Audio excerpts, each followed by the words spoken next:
Last time, we looked at a series of columns written 20 years ago by a mysterious Observer columnist. Over a period of 6 weeks, Richard Geefe recounted tales of his misadventures, stories of extremely distracted cheating, soul-wrenching post-divorce living situation, and a shockingly honest look at love. These articles culminated in a final, slightly incomprehensible column before vanishing for a fortnight. So this time, here's the 6 columns he wrote on his unexpected return, the story of where he'd been and who he truly was. With a little help from some friends, I present the story of Richard Geefe's Time to Go.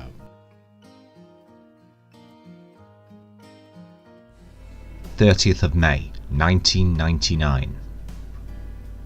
Last week, I decided to end it all. No one understood me, no one liked me, and here's why. By Richard Geefe.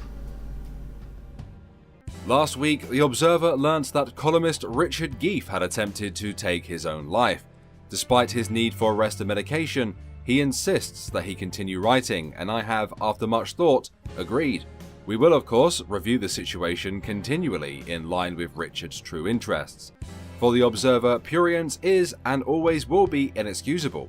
We have also agreed not to alter his work in any way, however uncomfortable that makes us feel. I guess the only reason I can write this at all is the humdrum rattle of a hospital is easier on the mind than the crucifying black anxiety of those last few hours in my flat. If I could have written anything as I lay on my bed, staring at the ceiling for the best part of 10 days, it would have read like this. There's a stack of unread mail in the hall, newspapers, magazines, it doesn't matter, I can hardly see them. The last thing I did before going to bed was paint the walls and windows black. Methodically daubling the treacly floor paint all over the architect's white and grey glazed walls, the waffle-textured bamboo wallpaper, the skylights, the portholes, the glass, bricks, and the Panora fenestrals. It's not a neat job. The bleached wood floor is covered in tarry splats. They said my loft was light and airy. Well, I'd love to see the face on the agent showing someone around this bituminous catacomb now. That's one reason to live, I suppose. To see that face. It's not a very strong one, since they'll only show the place when I've gone, and then I won't be able to see anybody's face. That's what happens to anything that feels like a reason to live. At the moment, it glimmers for an instant, easy to see because it is alone, and then vanishes like a mirage. This time, 2 weeks ago, I was in bed. Panic attacks had given way to a smothering, toxic dread. My voice had dwindled to a pathetic quaver. If I answered the phone, my friends would say, "Is Richard there?" I, of course, would say, "No," and hang up. I think I went to bed on a Friday. 2 hours after getting up. I was simply unable to do anything else. For days I lay in a waking paralytic hell. The answer machine quacked with calls I would never return. I remember being vaguely intrigued by this, since I'd chucked it in the fish tank to shut it up. Such destructive acts often rise from extreme paranoia, the drivelling, sweaty foreman of bipolar disorder. But experts say that I am categorically unipolar. I remember sinking the machine in a rageless blank trance, just as I clearly recall tipping ink in after it to stop the fish looking at me. I don't remember reaching the point where taking my life seemed an answer. I simply became aware of it as I was burning various personal effects to avoid anyone finding them after I'd gone. That was just after I'd phoned my 12-year-old son for the first time in 8 years in order to say goodbye. I was surprised to recognise his voice. "It's Dad," I told him. After a short pause, he simply said, "Go away," and hung up. I've contemplated taking my own life before, but it wasn't like this. I was 23, watching my girlfriend destroy herself with heroin, and had just lost 2 friends in a road accident. Why did I stop myself then, but not now? I had more reason to die then. But maybe grand reasons stop you because they excuse your mood. Reasons are not the reason. You decide to kill yourself at the point when the momentum of being born simply runs out. Spiritually, we're all born at different speeds. A few of us reach the end of the arc before we plough into the blades of car crashes and coronaries. And at that point, we decide to kill ourselves. I'm probably not explaining this very well, sorry. Anyway, at 4 AM last Wednesday, I necked the requisite number of barbiturates and slugged half a pint of absinthe and a bottle of day nurse for good measure. I placed a bag over my head and waited. And to kill time, I checked into a chat room. I asked the kids in there if I could sit down and if they minded if I didn't get up again. Someone called Bushbabe117, no doubt a bloke, asked me what I meant, and I told her it was hard to read through the condensation on the bag. She told me to take it off. I wish I hadn't. A short while after, I passed out. The wormwood must have made me sick. I woke up in a bright room. Some insufferable creep in the chat room had called the web server. They'd broken the confidentiality of my contract agreement, looked up my address, and called an ambulance. And doubtless spent the whole week with a bulbing great high moral heart. I had even signed off a note with, "If I am revived, I shall sue everyone who aided in this," like the good Derek Humphrey says. All the rest was crossed out because it was meaningless, self-serving guff, like this column. The ambulance crew said they didn't see the note. My lawyer says that gets them off, and anyway, he won't represent me anymore. Since then, I received cheery visits from friends, most of whom would like to think this was all an accident. My family have tried to be kind in a way that just makes me embarrassed for them. And the editor of this paper brought flowers and chocolate from colleagues, and Lewis Wolpert's latest blub sheet from the biggest twunt in journalism, who I have named here. If you don't see their name, it has been censored, and our no-cuts agreement already lies in ruins. I would like to say for the record that the editor did not dissuade me from my decision to take my own life, though touchingly he tried till he wept. Bet he keeps that in. But he did suggest that I delay it for 6 months, and this I have agreed to on the spurious grounds that some fucker, probably him, may benefit from my burbling. Nor, incidentally, did he even mention the idea of my taking a lodger, a minder, into the loft. He just sent someone round to clean the place up and they haven't left yet. His name is Tad. He has some kind of jazz beard.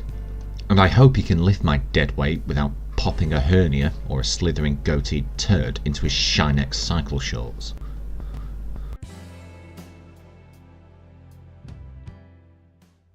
June 6th, 1999.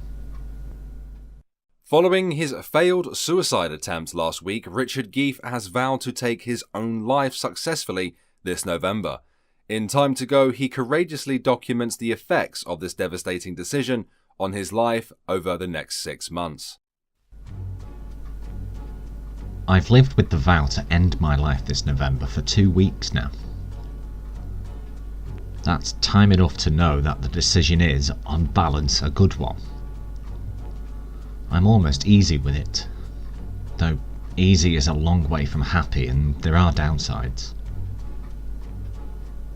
But I'm learning to cope with the sudden dreadful pangs of why me that strike unbidden when I'm alone or looking in a mirror.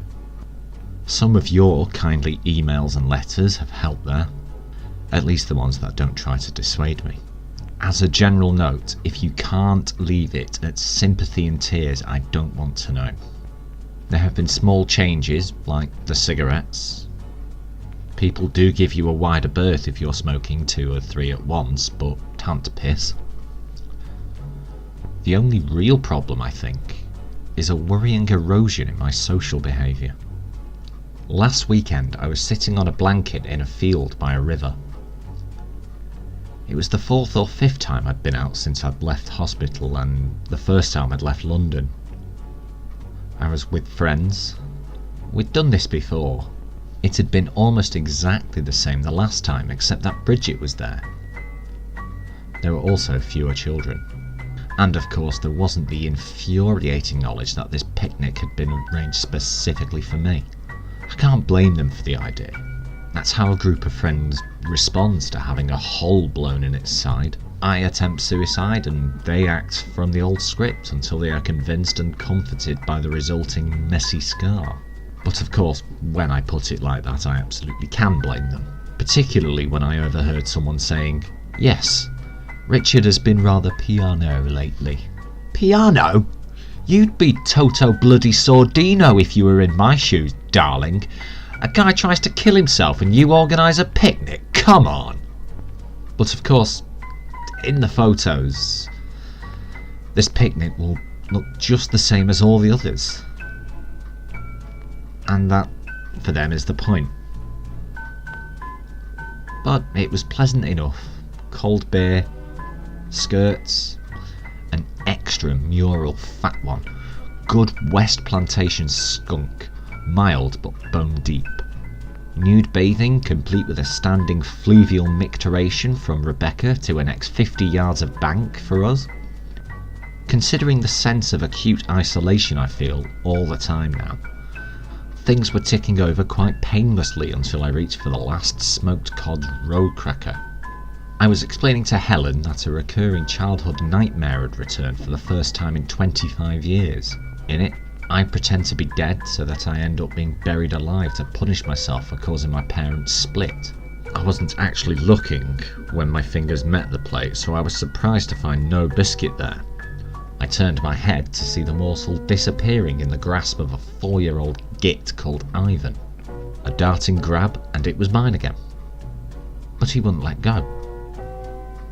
Helen was still forming a platitude about poor me and my dream. I prized Ivan's fingers from the cracker and growled, "Get off!" "Mummy, I want the biscuit! Get me the biscuit!" he whined. "I had it first," I heard myself saying more loudly because Helen and everyone else had stopped talking. Out shot his little hand again. I dodged back and hissed, "Get lost, you fucking little rat." Half-open mouths told me I was plunging over a line. "Richard," said a shocked bloke's voice, as Ivan made a more successful lunge. "I had the thing in my hand. It's mine," I shouted as I rolled the little twerp onto his back, pinned him to the tartan blanket and yanked the crumbled morsel from his fin. Things became static for a moment. An early wasp settled and pumped on the quince cheese. Ivan's parents were too stunned to speak. Those who weren't gawping at me were staring at the floor. Then Rebecca spoke with a teacher's sing-song castigation. "Now then, Richard, why don't you be nice to Ivan and give him half the biscuit?" "It's mine," I mumbled. You'll be glad to know that I'm actually cringing as I write this. "Richard," said Rebecca, really milking the ... I looked up at her. In my peripheral vision, I caught the ring of expectant eyes. "Say please, Ivan," said Rebecca. A pause. "Please?" I looked at the damaged fishy crisp in my hand, and then turned slowly back to Rebecca and stuffed the whole thing in my mouth. Ha, now eat that, you fucked up little cunt. No inverted commas there to let you think, just for a moment, that I didn't actually say it. Then, with giddy clarity, I noted 4 sharp breaths and 3 disappointed sows, one of which became a boreal, "Oh, Richard."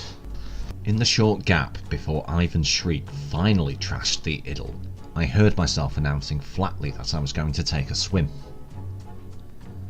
As I wandered away, I heard Helen say, things are really hard for him at the moment, you know. And one or two murmurs of agreement. Someone was bollocking Ivan massively. A slap was involved.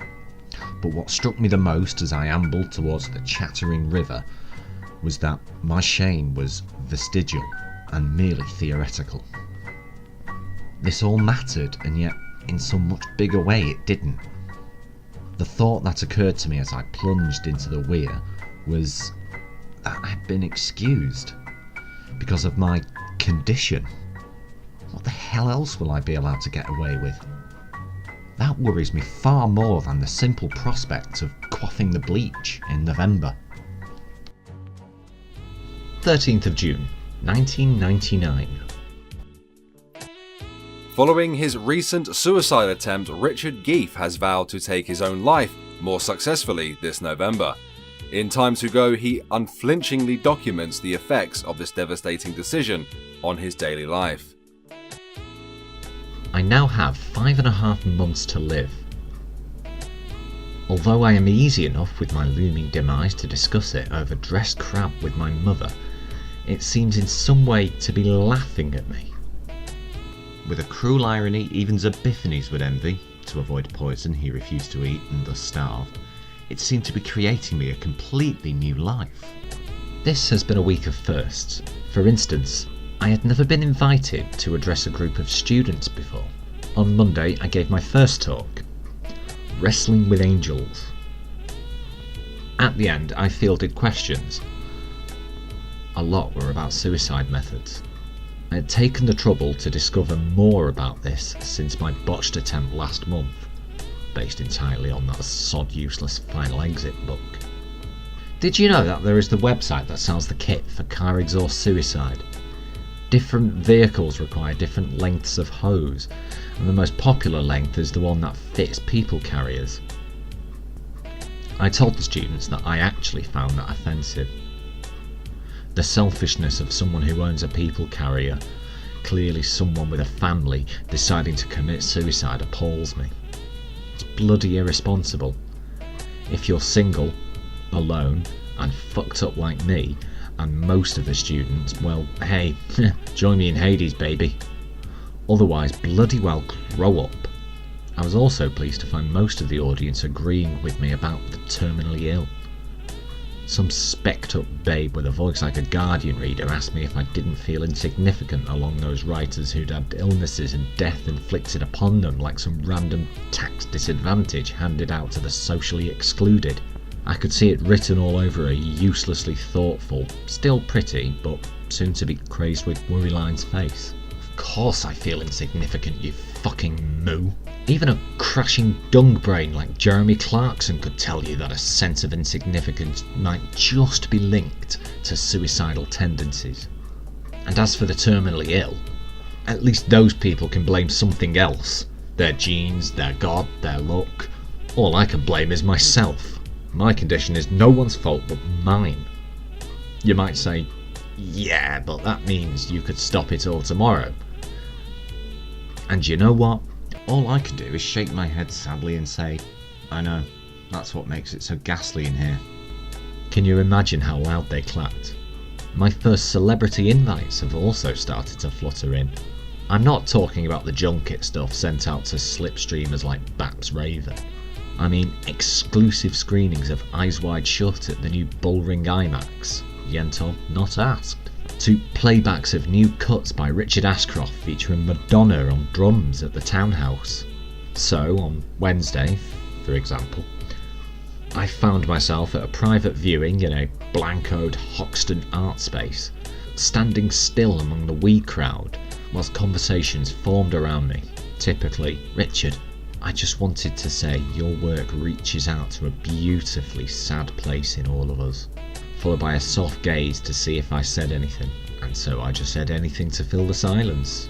And pretty soon they were all going, yes, oh yes, and you're so brave. That was another first, realising how brave I was. When 40 independent strangers tell you how brave you are, it is difficult not to suspect they are right. And when one of them is perhaps the most intelligent man in Britain, Someone who, though scarcely 32, no longer introduces himself by name, in fact has given up speaking altogether, but has a uniformed nuncio who respectfully announces him as the greatest living playwright of his or any other generation, who writes on a notepad, "You are wonderfully brave," and then shuffles off in a preternaturally humble way. When one of them is him, you just know, beyond mistaking, that what they're all saying is true. So there I was, surrounded by famous or just plain beautiful people, while David Bowie fiddled alone with his sarong in the corner. And through all this, I had no inkling that my next first that evening would be going to bed with 3 women at once. Okay, so they may have been sobbing empathy boffs, but who cares? The convulsions of tears only seem to heighten their many orgasms. I also managed for the first time to trick Tad into letting me out of the house alone. Tad is the vulcanised velocipede-ophile whom this paper has placed in my flat to stop me killing myself ahead of time. Do you want to know why they've taken such care? I'll tell you.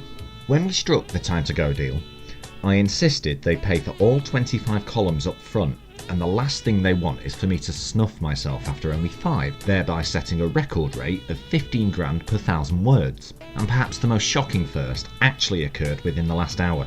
Every week, a columnist has to crash through a wall of embarrassment that says, "How dare you take up 1,000 words in a newspaper writing about nothing more than yourself?" But you get used to dealing with your own lack of importance. But this week, that didn't happen. Now I have a bigger problem. When you actually do become genuinely important, how do you deal with that?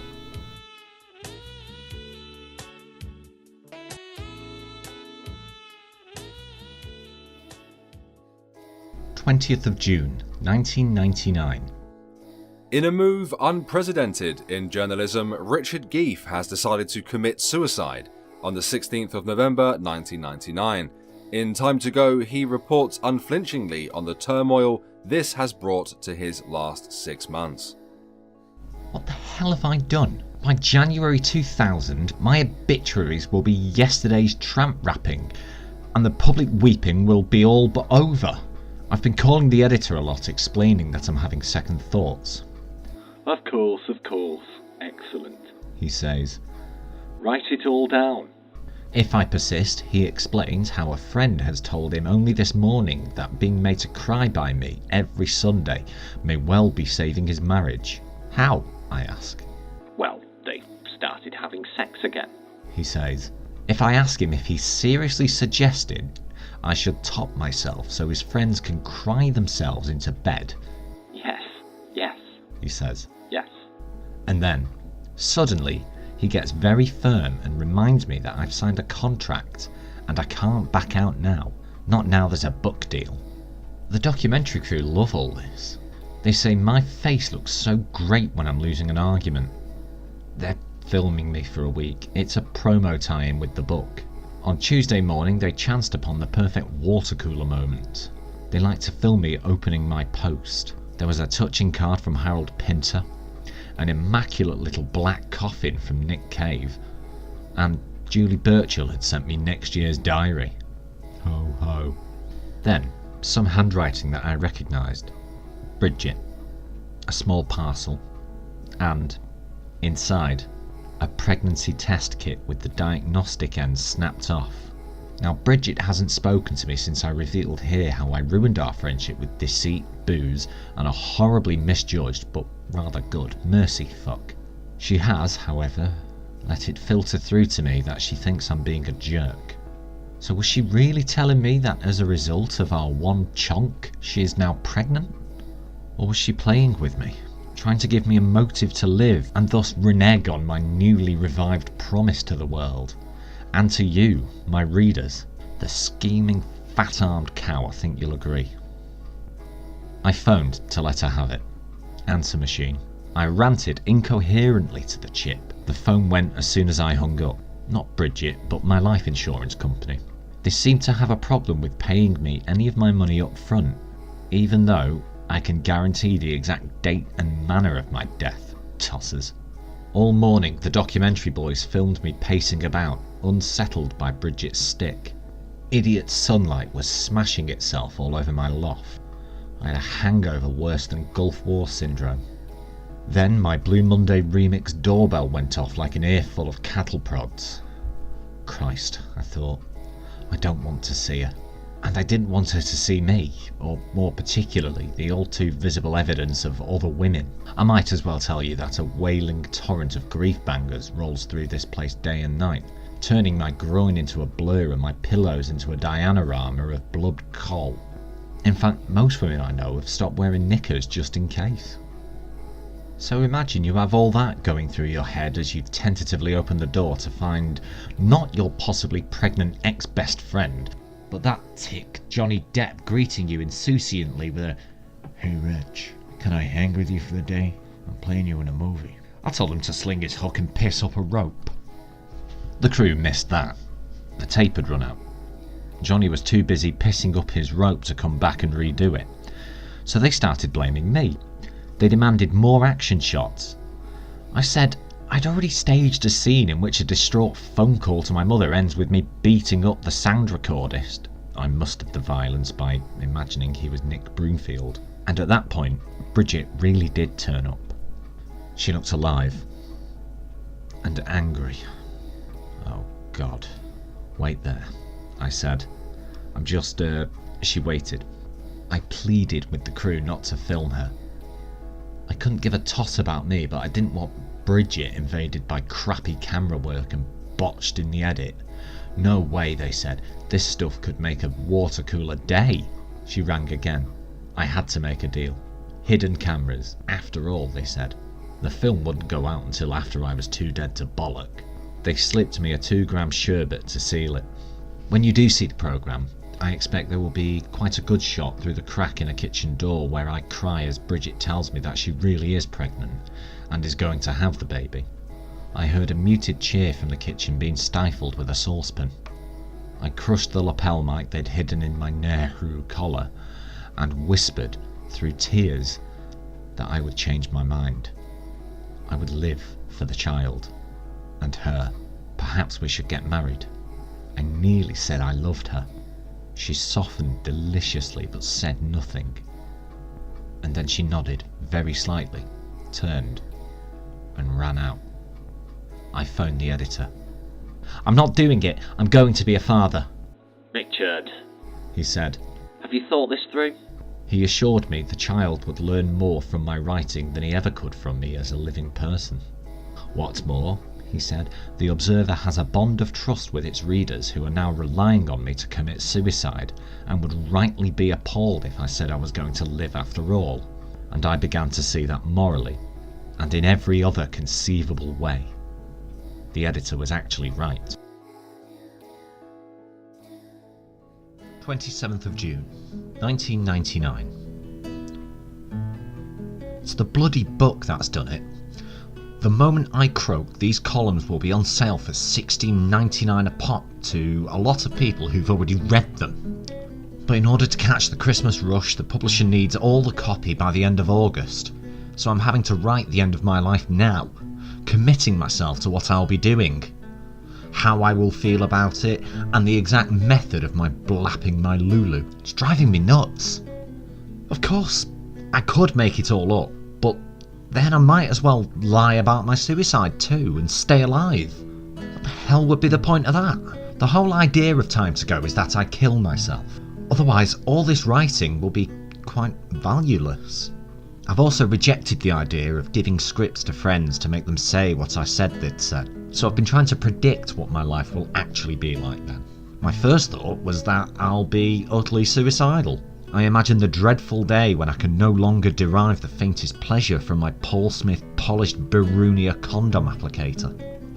But then again, I might be rapturously anticipating my life as a sunbeam, singing tra-las to the season of mists and kissing the pates of the ludicrous.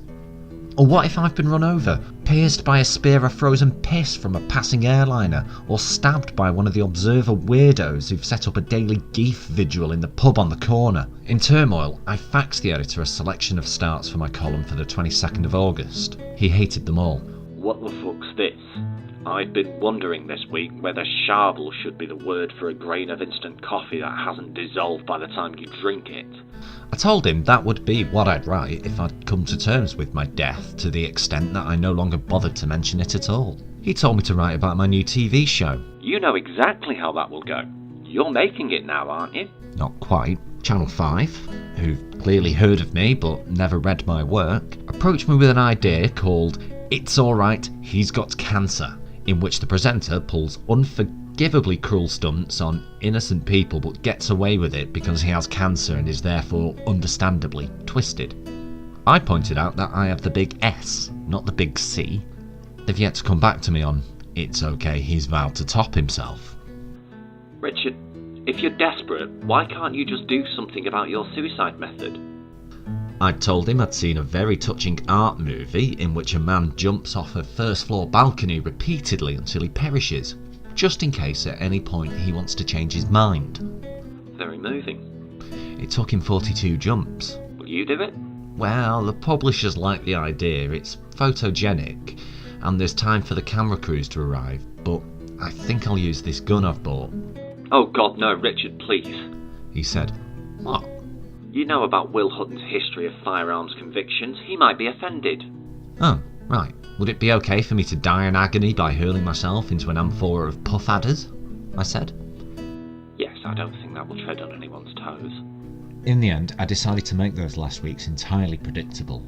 I should spend them in bed injecting heroin, taking each dose from a separate timed safe so that I could not OD. The publishers seemed delighted. Very noir. Truth in smack. Safe smack too. Controversial.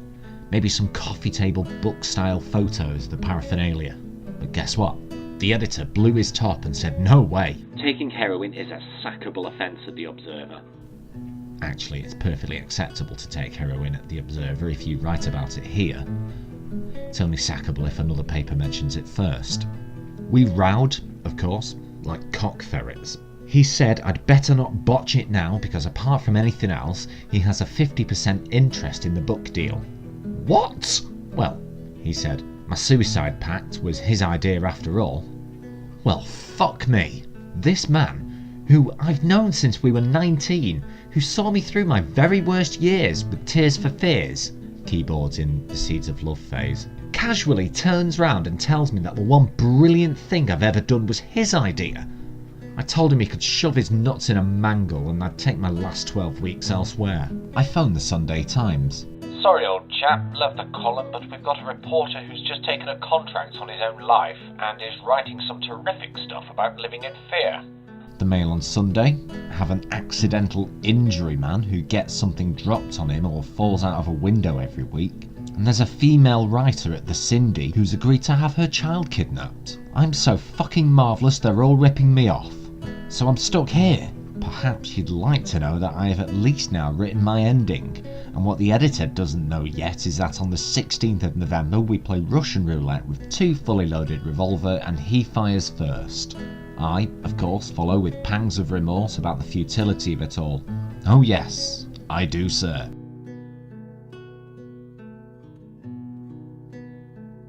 3 months ago, The Observer began a new column, Second Class Mail by Richard Geefe. After an aborted suicide attempt, the column was resumed as Time to Go. The controversial columns were written by Chris Morris, one of Britain's most innovative broadcasters. This is the final column, which features accounts of Geefe's final moments. 4th of July, 1999. The editor writes, last month Richard Geefe guaranteed to end his life this November and reports for The Observer on his heroic struggle with the consequences of that decision. This week, however, he sent only the following short submission. Not for publication. You have made me too depressed to write. Unlike the great melancholics, Baudelaire, Beethoven, I have no genius from which to draw consolation. I am at best a Brian Wilson, but a Brian Wilson who went to bed before making pet sounds. Fuck you all. I have faced much criticism already for my decision to print this because of a possible reading of Richard's note that infers he did not in fact want it published. It is my sincere belief that his mind was not in any sort of professional balance when he wrote it, but in fact its publication is exactly what he would have wanted. We also hope that the following accounts from those who dined with Richard on his last night will illuminate for others the inherent dangers of planning one's own suicide in advance and being generally depressed. I was flabbergasted by how attractive Richard was in the flesh. Yes, we all thought his photo was adorable, but actually to look into his eyes was to melt in the devastating chaos of his tortured soul. And despite everything, that soul was a handsome man weeping in a marble shower, soaping a perfect member. I believe he put us in touch with our inner sob. At table, the only voice of dissent came from Richard's commissioning editor, Jonathan Swood, who seemed to be tactically depreciating our praise so that we doubled it in protest. From the moment Geefe arrived, his mouth crammed with lit cigarettes, one could tell his assiduous mind was a condign prisoner of raging turmoil that carved his neurons and dendrites into a function of butter. He was pissed, bleeding, zeculous, but somehow the charisma of his demon's chop charmed the women like Bola de Reyes. Richard sat with me for over an hour while we talked about beauty and the warm arts. I told him how I'd been suicidal myself for 6 months after giving birth, until I decided to sue my baby for what it had done to my figure. I showed him my wrist scars and he spoke to me like a poet-philosopher. Hosanna was sitting on Richard's knee when he said, Only the very ugly is truly beautiful. and looked her straight in the eye. Then he smiled slyly at me over her shoulder. I knew he was tearing himself up on his own sharpness, but people were hanging on his every word, and he revelled in the attention. If the printed word has any meaning, He said in guru tones. then it must come from the very edge of Focky Bumbuba. Jaws dropped. Johnny Suede was furious. He said Time to Go was the finest copy he had ever commissioned, and he wasn't going to have it ruined by his star writer going all floozy diddums on him. Richard may have been particularly wound up that evening because of the great scene we'd shot that afternoon. He had contacted his estranged wife Helen and tipped her off about Richard's healthy finances on the condition that she'd turn up at his flat and go nuts. This was justified because he had been withholding alimony payments, and there is no excuse for that, because it's a form of financial genocide. Anyway, when Richard realised he'd been set up, he lost it completely, and we shot some great footage of him daubing his face with black floor paint and muttering, I'm not here. This isn't happening. while Ellen kicked 50 shades of shit out of him. When she left, he went ballistic and hurled me off a balcony, but such footage is well worth the pain of a chipped pelvis. Richard's conduct that evening proved to me that the man I had known and loved was effectively already dead, even as he talked and drank. He told us that the best way to kill yourself was to buy 200 feet of nylon rope, tie one end around your neck, the other round a lamppost, get in your car and floor the accelerator. That's how his uncle had done it. Richard was just 9 years old. He'd been forced to ride in the car to stop it crashing when his uncle's head came off. The blood had made the pedals slippery. At the end of the story, the table fell silent. Even Jonathan Suade's lip trembled. He bowed his head and said, "Oh God, Richard, I'm so sorry." I asked Richard why he hadn't told us before. Because it's not true, you fucking morons. He brayed, and went on to explain that we were all idiots. He could say anything, and we'd lap it up, just because we thought his pain meant something. He said we wouldn't be giving him a second thought if he wasn't going to kill himself. Except that actually he wasn't anyway, because the whole thing was a hoax, and he was going to say so in his column next week. There was a stunned silence, after which Suade coshed him in the teeth with an oyster bowl, and through his blood Richard was still sneering with the defiant, joyless grin of a stranded dictator. I tended to Richard as he lay recovering among the poofs. In that broken state, He radiated the sex appeal of a warrior fresh from the battle. I could see he had just treated us to his most savage and moving cry for help yet. I was choked up at the time, but I know if I could read about it in Richard's column, I'd be crying for the rest of the year. Richard re-entered the room, hemic strands of buccal mucilage dancing from his lip, but his mollusk-spiculated physiognomy ecstasized into a grim sconce of triumph as he levitated a handful of car keys and said, I don't care whose it is. I am going to drive around pissed until I crash. When we heard the front door slam, we all felt awful. The editor writes, at 3 o'clock that morning, Richard Geefe's remains were found dripping through the steering wheel of a Land Rover Discovery. Our deepest sympathy to his family and friends. Some of his guts were cooked on the exhaust pipe. Looking back on the tragic events of Thursday night, I reflect on our excellent month filming with Richard, and I think the public do have something to answer for here. I hope from now on the viewers of television programs will realise just how much pressure they place on program makers and their subjects. I should also point out with regret that we are taking legal action over Geefe's breach of the new BBC Honesty contract. He was being filmed on the understanding that he would kill himself in November. His death this week seriously contravenes that agreement. We are currently negotiating terms with Richard's son Jake to take over Richard's column. Depression is all too often an inheritable trait, and there is a tragic likelihood that Jake will feel suicidal himself at some point. We sincerely hope this will not be the case. In the meantime, I will be writing here about the guilt-like feelings I may encounter if I conclude that I did have a role in Richard's death after all, albeit in a way that I simply could not have foreseen when I first persuaded him to kill himself.